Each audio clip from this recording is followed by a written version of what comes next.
प्यारे दोस्तों, वर्षों पहले हिमालय की किसी कंदरा में एक बलिष्ठ और शक्तिशाली शेर रहता था। ये शेर अपने पराक्रम और वीरता के लिए पूरे जंगल में प्रसिद्ध था। जंगल के सभी जानवर उससे डरते थे और उसकी शक्ति का सम्मान करते थे। वो अकेला ही शिकार करता था और अपना पेट भरता था। शेर को अपनी स्वतंत्रता पसंद थी, इसलिए उसने कभी किसी को अपना साथी नहीं बनाया। वो अकेले रहना पसंद करता था और अपनी शिकार की कला में माहिर था। एक दिन शेर ने एक भैंसे का शिकार किया और उसका भक्षण कर अपनी गुफा की ओर लौट रहा था। रास्ते में उसे एक मरियल, कमजोर और भूखा सियार मिला। सियार की हालत बहुत खराब थी, जैसे कई दिनों से उसने कुछ खाया ना हो। जब उसने शेर को अपनी ओर आते देखा तो डर की मारे वो जमीन पर लेट गया और दंडवत प्रणाम करने लगा। शेर को उसकी ये हरकत अजीब लगी और उसने सियार से पूछा, तुम कौन हो और मुझे प्रणाम क्यों कर रहे हो? सियार ने कांपते हुए कहा, सरकार, मैं एक छोटा और कमजोर जीव हूँ। मेरे पास खाने के लिए कुछ भी नहीं है और मैं बहुत दिनों से भूखा हूँ। मैं आपकी शरण में आना चाहता हूँ। आप जंगल के राजा हैं, आप महान हैं। कृपया मुझे अपनी शरण में ले लें। मैं आपकी सेवा करूंगा और आपके द्वारा छोड़े गए शिकार से अपना गुजारा करूंगा। शेर ने सियार की ओर देखा और उसकी दयनीय स्थिति को समझा। उसने थोड़ी देर सोचा और फिर कहा, ठीक है, मैं तुम्हें अपनी शरण में लेता हूँ, लेकिन याद रखना, तुम मेरी सेवा में रहोगे और मेरे द्वारा छोड़े गए शिकार से ही अपना पेट भरोगे। सियार ने खुशी से शेर का धन्यवाद किया और उसके साथ गुफा की ओर चल पड़ा। कुछ ही दिनों में शेर द्वारा छोड़े गए शिकार को खा खा कर वो सियार बहुत मोटा और तंदुरुस्त हो गया। पहले जो सियार मरियल और कमजोर था, अब वो स्वस्थ और बलवान दिखने लगा। लेकिन धीरे धीरे सियार के मन में घमंड पैदा होने लगा। उसे लगने लगा कि वो भी अब शेर की तरह शक्तिशाली हो गया है। शेर के पराक्रम को देख देख कर सियार ने स्वयं को भी शेर का प्रतिरूप मान लिया।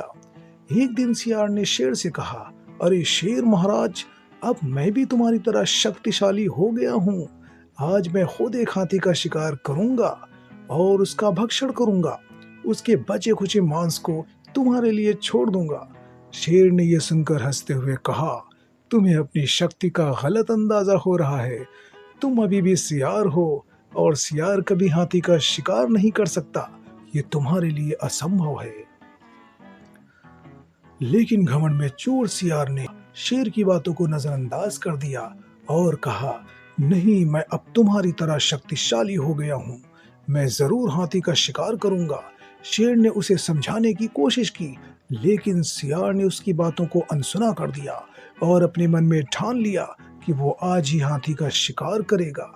भ्रमजाल में फंसा वो दम्भी सियार शेर की परामर्श को अस्वीकार करता हुआ पहाड़ की चोटी पर जा खड़ा हुआ।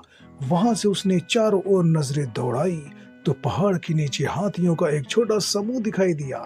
उसे देखकर सियार के मन में और भी उत्साह आ गया। उसने सोचा कि वो उन हाथियों में से सबसे बड़े हाथी का शिकार करेगा और शेर को दिखाएगा कि वो अब भी उतना ही शक्तिशाली हो गया है।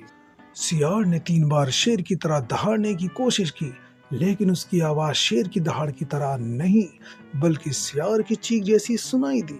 फिर भी घमंड में अंधा सियार बिना कुछ सोचे समझे एक बड़े हाथी के ऊपर छलांग लगाने के लिए तैयार हो गया।